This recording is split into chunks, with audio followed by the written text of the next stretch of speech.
Kung nagnenegosyo ka at plano mong i-hire yung kamag-anak mo, isa ito sa pwede mong pag-basean ng magiging decision mo. Tama yung ganda ng sinabi oh. If ever na mag-hire ka ng kamag-anak, set very strict rules and draw a clear boundary.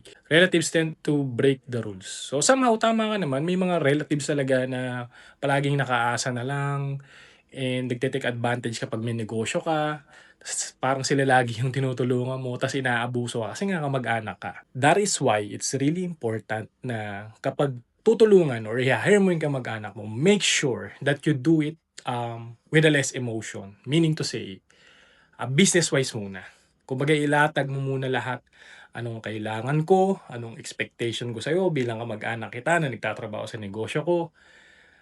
Hiwalay dapat yung pagiging kamag-anak at pagse-serve niya sa negosyo mo. And at the end of the day, since ikaw nga yung nagnenegosyo, ikaw naman talaga yung nagbibigay ng values by giving him skills and knowledge na pwede niya magamit kapag gusto niya na rin magtayo ng sarili niyang negosyo. So, thank you so much for this comment. Sobrang helpful nito sa mga tao na gustong mag-start ng negosyo.